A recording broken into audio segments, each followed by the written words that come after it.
Hello दोस्तों, आपके अपने ही चैनल पर स्वागत है। आज दोस्तों जीन पियाजे की थ्योरी है।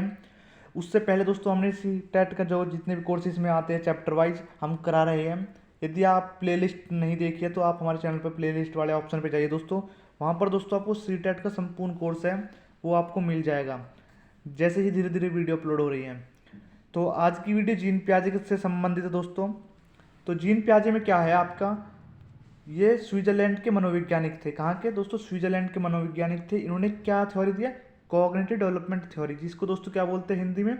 संज्ञानात्मक विकास का सिद्धांत। दोस्तों बहुत ही इंपॉर्टेंट थ्योरी अपने आप में, क्योंकि सी टेट में दोस्तों हर बार 2 से 3 नंबर का क्वेश्चन लगता ही लगता है। उसके बाद पढ़ते दोस्तों नेक्स्ट पॉइंट। उसके बाद क्या पॉइंट है? पियाजे का मानना है कि जैसे जैसे बच्चों में जैविक परिपक्वता आती है वैसे वैसे वह वस्तुओं के बारे में अपना दिमाग में कंसेप्ट बना लेते हैं। उसके बाद चलते नेक्स्ट। पियाजे के अकॉर्डिंग बच्चे सक्रिय ज्ञान निर्माता और नन्हे वैज्ञानिक हैं जो संसार के बारे में अपने सिद्धांतों की रचना करते हैं। पियाजे के अकॉर्डिंग दोस्तों नेक्स्ट है, पियाजे के अकॉर्डिंग बच्चों की थिंकिंग अडल्ट से प्रकार में अलग होती है, ना कि क्वांटिटी में। दोस्तों बहुत ही इंपॉर्टेंट लाइन जो पेपर में डिट टू डिट यही सेम टू सेम मिल जाती है कि जो बच्चों की थिंकिंग है वो अडल्ट से प्रकार में अलग होती है। किस चीज़ में अलग होती है दोस्तों? प्रकार में, क्वांटिटी में नहीं। उसके बाद कंसेप्ट ऑफ कॉग्निटिव डेवलपमेंट क्या है दोस्तों? अडेप्टेशन। पहला पॉइंट है दोस्तों इसका, वातावरण के अनुसार अपने आप को ढालना अनुकूलन कहलाता है। इसकी 2 प्रक्रिया होती है। 2 प्रक्रिया दोस्तों कौन कौन सी आपकी? एसिमिलेशन और एकोमोडेशन। एसिमिलेशन में क्या है दोस्तों, जिसको हिंदी में आत्मसात्करण कहते हैं। पूर्व ज्ञान को नए ज्ञान के साथ जोड़ना एसिमिलेशन कहलाता है, यानी आत्मसात्करण कहलाता है। दोस्तों इन वर्डों को जो आत्मसात्करण है आपका समायोजन है, इनको इंग्लिश में याद रखो तो बेहतर होता है दोस्तों, अच्छा होता है, क्योंकि ये वर्ड आसानी से याद हो जाते हैं। तो हमने पढ़ा दोस्तों आपका एसिमिलेशन में क्या है? जब दोस्तों पूर्व ज्ञान आपका और उसमें नए ज्ञान जोड़ते हैं तो एसिमिलेशन होता है। जैसे कि दोस्तों पहले बच्चे को ब्लैक डॉग दिखाया, फिर कुछ टाइम बाद बच्चे ने अपने आप वाइट डॉग देखा, तो उसमें क्या है, उसने क्या पूर्व ज्ञान क्या था? उसका पूर्व ज्ञान ये था कि उसको पता था कि जो डॉग होता है वो उसके पूंछ होती है दोस्तों, 2 कान होते हैं, 2 आँख होती है, एक जीभ होती है, 4 टांगे होती है। इस तरीके से उसको पिछला ज्ञान पता है। लेकिन जैसे ही उसने वाइट डॉग देखा, फिर वो दोस्तों फिर भूल गया कि अब ये वाइट क्या है। वो बिल्कुल प्यारे की तरह सोचेगा कि इसके पूंछ भी है, 4 टांगे हैं, 2 आँख है, 2 कान है, एक जीभ है तो डॉग, लेकिन ये तो सफ़ेद है। फिर दोस्तों उसमें एसिमिलेशन, पुराना ज्ञान में नया ज्ञान जोड़ देगा। नया ज्ञान क्या है आपका? वो है कि जो डॉग है वो वाइट भी होते हैं दोस्तों। कैसे होते हैं? वाइट भी होते हैं, सफ़ेद भी होते हैं, ब्राउन भी होते हैं। तो इस तरीके से नया ज्ञान जोड़ देगा। तो इस प्रक्रिया को क्या कहते हैं दोस्तों? आपका एसिमिलेशन कहते हैं। अब चलते दोस्तों आपका नेक्स्ट पॉइंट पर, एकोमोडेशन। पूर्व ज्ञान में परिवर्तन करके वातावरण के साथ तालमेल बिठाना परिवर्तन कहलाता है। दोस्तों जैसे कि आप देख रहे हैं कि पहले इसका ज्ञान क्या था कि जो वाइट डॉग है वो वाइट भी होता है, ब्लैक भी होता है, सब तरह का होता है। लेकिन अब इसके सामने एक नई स्थिति हो गई, नई सिचुएशन आई है दोस्तों। क्या नई सिचुएशन? ये क्या है? अब इसने बिल्ली देख ली। बिल्ली के दोस्तों अब आपने देखा कि बिल्ली के थोड़ी थोड़ी हल्की हल्की दोस्तों मूंछें होती हैं। तो अब ये कहेगा कि ये डॉग तो नहीं है। तो इसके अंदर क्या दोस्तों, एक नई सिचुएशन आ गई है, एक नई कंडीशन और आ गई है। तो अब वो उसमें तालमेल बिठाएगा। तालमेल कैसे बिठाएगा दोस्तों? कि अब ये समझ जाएगा कि अब ये बिल्ली है, अब ये डॉग नहीं है। तो इस तरीके से तालमेल बिठाना पड़ता है दोस्तों वातावरण के साथ। जैसे कि मैं आपको पढ़ता हूँ दोबारा से, पूर्व ज्ञान में परिवर्तन करके वातावरण के साथ तालमेल बिठाना समायोजन कहलाता है। तो ये थी दोस्तों आपकी एसिमिलेशन और एकोमोडेशन। दोस्तों किसके पार्ट थे आपके दोनों? ये पार्ट थे आपके एकोमोडेशन के, सॉरी आपके अडेप्टेशन के, जिसे हम दोस्तों अनुकूलन बोलते हैं इंग्लिश में। उसके बाद चलते आपके नया वर्ड आया आपका इक्वालिब्रेशन। इक्वालिब्रेशन क्या है? इसके द्वारा बच्चा आत्मसात्करण और समायोजन की प्रक्रिया के बीच संतुलन कायम रखता है। दोस्तों जो आपका एसिमिलेशन है और एकोमोडेशन है, इनमें बैलेंस होता है, तो तब आपका दोस्तों क्या बनता है, आपका इक्विलिब्रेशन बनता है। अब दोस्तों बात आएगी स्कीमा। मानव के दिमाग में जो चीज़ पहले से स्टोर होती है वह उनका प्रयोग करके किसी विषय के प्रति एक धारणा बनाता है, तो इसे स्कीमा कहते हैं। मानव शिशु में स्कीमा प्रवृत्ति और प्रतिक्रिया जन्मजात होती है। दोस्तों जो स्कीमा क्या है, कोई भी कंसेप्ट है आपका, चाहे वो किसी भी चीज़ से हो, जो आपके माइंड में पहले से है कुछ चीज़ें, तो उसको दोस्तों स्कीमा बोलते हैं। दोस्तों वो कुछ भी हो सकती है, A to Z कुछ भी। यदि आपके दिमाग में कुछ भी है ना, तो वो उससे हम क्या कहेंगे, स्कीमा कहेंगे, क्योंकि हमारे दिमाग में ये चीज़ पहले से स्टोर है। तो ये चीज़ दोस्तों आपको आसानी से समझ में आ गई। फिर है दोस्तों आपका ऑर्गेनाइजेशन। ऑर्गेनाइजेशन क्या है, पियाजे के सिद्धांत में संगठनात्मक प्रणाली के लिए स्कीमाओं को पुनर्व्यवस्थित करना, उन्हें स्कीमाओं से जोड़ने को संगठन कहा जाता है। दोस्तों अब जो इम्पोर्टेंट है वो है पियाजे की 4 स्टेज। दोस्तों इम्पोर्टेंट तो पहले भी था, जो आपके वर्ड है एसिमिलेशन, एकोमोडेशन, इक्विलिब्रेशन, स्कीमा, लेकिन अब उनसे भी ज़्यादा इम्पोर्टेंट आपकी ये 4 स्टेज। दोस्तों 4 स्टेज कौन सी है आपकी, संगठनात्मक विकास की 4 अवस्थाएं बताई है। कितनी अवस्थाएं बताई दोस्तों, 4 अवस्थाएं बताई है। कौन कौन सी, आपकी सेंसरी।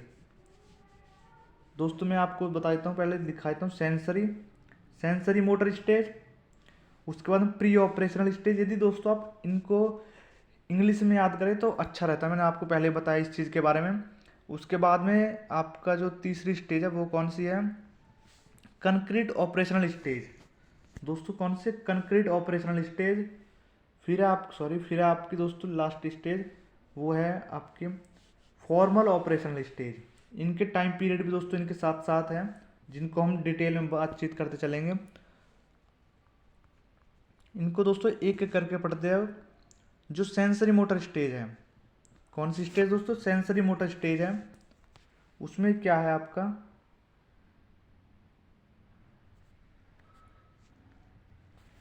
सेंसरी मोटर स्टेज में क्या है, इस अवस्था में बच्चा अपने ज्ञानेंद्रियों के माध्यम से सीखता है। दोस्तों जब सेंसरी मोटर स्टेज है, सेंस की बात हो रही है, तो इसमें क्या बच्चा जो आपकी सेंसेस है, सेंसेस कितने दोस्तों, 5 सेंसेस आपके, आँख, कान, नाक, हाथ और आपका यानी आपकी जो आपकी वो है स्किन है, उसके बाद जीभ, जिसे हम टच करके महसूस करते दोस्तों। ये है दोस्तों आपकी 5 सेंसेस जिनसे बच्चा कुछ सीखता है। उसके बाद चलते, इसमें ऑब्जेक्ट परमानेंस यानी वस्तु स्थायित्व का गुण आ जाता है, यानी बच्चा अपने दिमाग में वस्तु की छाप बनाना शुरू कर देता है, जिससे वह छिपी हुई वस्तु को भी ढूंढ लेता है। दोस्तों जब बच्चा सेंसरी मोटर स्टेज में होता है, 0 से 2 वर्ष की अवस्था में होता है, तो बच्चे में ऑब्जेक्ट परमानेंस का गुण आ जाता है। वो कैसे, जैसे कि बच्चे को चित्र दिखाया गया है दोस्तों, क्या चित्र है कि बच्चे को चाबी दिखाई और फिर दोस्तों उसे अपने ही आसपास ढक लिया, तो बच्चा दोस्तों उस चाबी को ढूंढ लेगा। जैसे कि बच्चा बचपन से गाड़ी की चाबी का शौकीन होता है, तो वो उस गाड़ी की चाबी को दोस्तों ढूंढ लेगा। फिर दोस्तों है आपकी नेक्स्ट स्टेज, कौन सी है, pre operational stage. Pre operational stage में क्या है, यह क्रिया करने से पहले की अवस्था है।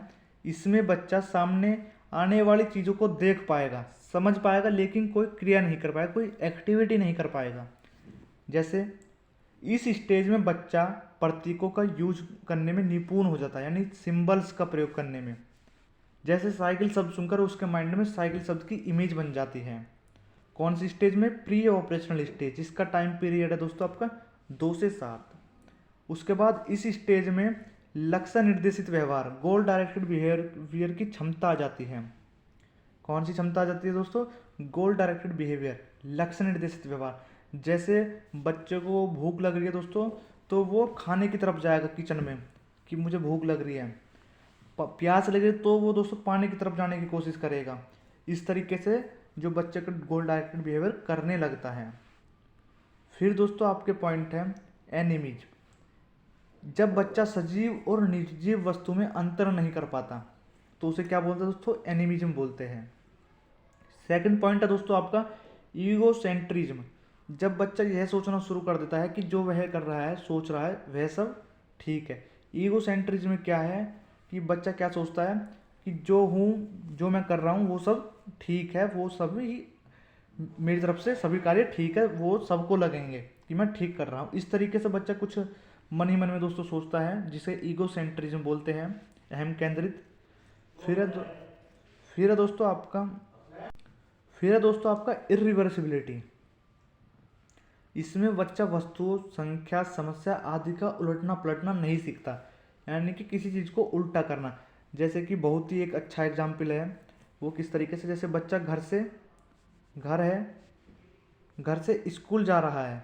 स्कूल में दोस्तों कई मोड़ पड़ेंगे आपके। तो फिर बच्चे से हम पूछेंगे कि जो घर से आप उसी रास्ते से, जिस रास्ते से स्कूल गए हो उसी रास्ते से आना है। फिर बच्चे से पूछेंगे कि जिस रास्ते से आप गए वो दूरी और जिस स्कूल से आप घर आए वो दूरी इक्वल है, बराबर है क्या, सेम दूरी आपने तय करी है। तो बच्चा इस चीज़ को दोस्तों समझने में प्रॉब्लम, मतलब उसको प्रॉब्लम आती है, इस चीज़ को वो समझ नहीं पाता अच्छे इस तरीके से। तो इसमें इरिवर्सिबिलिटी गुण होता है, मतलब अपलटावी का गुण होता है, जिसमें बच्चा पलटने वाली चीज़ को नहीं समझ पाता। जैसे कि यहाँ पर एग्जाम्पल लिया है आपका, 4 से 6 बचे 10। ये बच्चे को हमने बताया कि 4 + 6 10 होते हैं, लेकिन बच्चा इसी कंसेप्ट को ध्यान में रखते हुए 6 + 4, जैसे कि 4 पहले था इसमें, अब 6 + 4 करा तो इसको बच्चा 10 नहीं बताएगा। क्यों नहीं बताएगा दोस्तों? क्योंकि उसमें अभी रिवर्सिबिलिटी का गुण नहीं आया। अब चलते दोस्तों नेक्स्ट पॉइंट पर। मुद्रा, संप्रत्यय, दूरी, भार, ऊंचाई, क्रम निर्धारण की योग्यता आदि के कंसेप्ट की कमी इसी अवस्था में होती है। दोस्तों यदि आपको आसानी से चीज़ याद रखनी है तो मैं आपको बता देता हूँ। जो आपकी कौन सी स्टेज है, आपकी प्री ऑपरेशनल स्टेज है। मैं आपको दिखाता हूँ कि कौन सी स्टेज है ये है आपकी second stage, pre operational stage 2 से 7। इस चीज़ में जिस चीज़ की कमी होगी उस चीज़ की दोस्तों पूर्ति आपकी कौन सी स्टेज में हो जाएगी, आपकी कंक्रीट ऑपरेशनल स्टेज में, यानी कि थर्ड स्टेज में इन सभी चीज़ों की पूर्ति हो जाएगी। जैसे बच्चा कुछ भी चीज़ नहीं सीख रहा है, पलटावी का गुण नहीं है, कुछ भी चीज़ नहीं है, जैसे कि अभी हम पढ़ते हैं जब बताएंगे दोस्तों। तो सेंट्रेशन, केंद्रीकरण, एक समय में किसी वस्तु की केवल एक विशेषता पर ध्यान दे पाने की प्रवृत्ति को सेंट्रेशन कहते हैं। जब बच्चा किसी एक चीज़ पर ध्यान देता है, जैसे कि बच्चे को फ़ोन चला रहा है, तो दोस्तों वो फ़ोन ही चलाने पर पूरा फोकस देता है बच्चा 2 से 7 वर्ष की अवस्था में। यदि दोस्तों उस फ़ोन से अलावा कहीं कुछ और एक्टिविटी करने के लिए कहते तो वो नहीं कर पाता। उसके बाद में कंजर्वेशन क्या है, अगर किसी वस्तु के साइज या शेप में चेंज कर दे तो उसकी क्वांटिटी पर कोई प्रभाव नहीं पड़ता, लेकिन बच्चा इसको समझ नहीं पाता। दोस्तों कंजर्वेशन वाला गुण है कि यदि कोई चीज़, जैसे कि हमने दो मतलब 3 गो मतलब गेंदे लिए हमने, फिर दोस्तों 3 गेंदे को इनको हमने इस तरीके से स्ट्रेट लाइन में मतलब खड़ा कर दिया, तो वो दोस्तों समझ नहीं पाएगा कि ये कंजर्वेशन गुण है, कि इसमें कि ये बड़ी मात्रा में है या ये ज़्यादा मात्रा में है। उसके बाद सीरिएशन का गुण क्या है दोस्तों, इसमें बच्चा वस्तु तथ्यों को उनके आकार में रखना नहीं सीख पाता। इसमें क्या, बच्चा किसी चीज़ को सीरिएशन में छोटा, फिर बड़ा, फिर उससे बड़ा, फिर उससे बड़ा, इस तरीके से गुण नहीं आ पाता दोस्तों इस वाले स्टेज में। अब इन चीज़ों को दोस्तों आप शॉर्ट में याद रख सकते हैं, सी एस की दोस्तों इसमें क्या होती है, कमी होती है। लेकिन इन तीनों की कमी की पूर्ति आपकी कौन सी स्टेज में हो जाएगी, कंक्रीट ऑपरेशनल स्टेज में। 7 से 11 वर्ष की अवस्था, इस अवस्था में बच्चा सामने रखी हुई चीज़ों को देखकर ही कुछ कर सकता है या उन पर चिंतन करना शुरू कर देता है। इस अवस्था में अपलटावी, जीववाद, मुद्राभार, संरक्षण, क्रमबद्धता की योग्यता आदि कंसेप्ट गुण आ जाते हैं, जैसे कि दोस्तों मैंने बताया। उसके बाद में ये पॉइंट याद रखना है दोस्तों, आपका आगमनात्मक तर्कना, हाइपोथेटिकल थिंकिंग बच्चे के अंदर आ जाती है। जैसे पेड़ जरूरी है या नहीं हमारे लिए बच्चा आंसर, क्योंकि इसमें हमें ऑक्सीजन मिलती है। फिर है दोस्तों आपकी लास्ट स्टेज कौन सी आपकी, वो है आपकी कंक्रीट यानी कि फॉर्मल ऑपरेशनल स्टेज, इसको हिंदी में बोलते हैं औपचारिक संक्रियात्मक अवस्था। इसमें क्या है, इसमें बच्चा अमूर्त चिंतन करने लगता है। एक पॉइंट दोस्तों आपको ये याद रखना है। उसके बाद में निगमनात्मक तर्कना यानी कि डिडक्टिव रीजनिंग बच्चे के अंदर आ जाती है। उसके बाद में दोस्तों एक पॉइंट जो इस पीडीएफ में हमने नहीं लिया है, भूल गए कैसे हो गया, तो एक चीज़ आपको ये याद रखनी है, हाइपोथेटिकल डिडक्टिव रीजनिंग। दोस्तों क्या याद रखनी है, हाइपोथेटिकल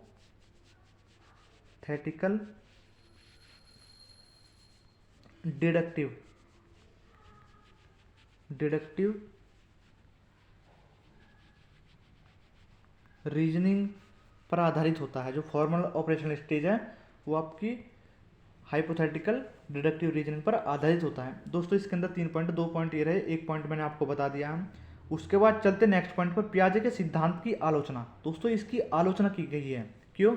पियाजे ने मानसिक विकास के चरणों में क्रम को अपरिवर्तनशील बताया है। दोस्तों जो पियाजे की जो डेवलपमेंट की स्टेज है, उन्होंने डेवलपमेंट को किस तरीके से बताया है कि सीक्वेंस में नहीं होता है, क्रम में नहीं चलता है। इन्होंने इस तरीके की बात करी है अपने थ्योरी में। लेकिन अगर बच्चों को अच्छा वातावरण दिया जाए तो वे अपनी अवस्था की क्षमता से अधिक सीख सकता है। तो ये थी दोस्तों आपकी पियाजे की थ्योरी, बहुत अच्छे से दोस्तों कराई है। तो कमेंट में दोस्तों अवश्य बताना। दोस्तों सीटेट के अंदर बहुत इंपॉर्टेंट थ्योरी मानी जाती है अपने आप में आपकी पियाजे, कोहलबर्ग और आपकी वाइगोत्स्की, नोम चोम्स्की। ये 4-5 थ्योरी दोस्तों आपकी ऐसी इंपॉर्टेंट है बहुत, जिनको हम बिना पढ़े सीटेट क्लियर नहीं कर सकते दोस्तों सीडीपी के अंदर। तो यदि वीडियो अच्छी लगी हो दोस्तों, वीडियो को लाइक करें, चैनल को सब्सक्राइब करें, ताकि आने वाली वीडियो का नोटिफिकेशन आप तक सबसे पहले पहुंचे। धन्यवाद।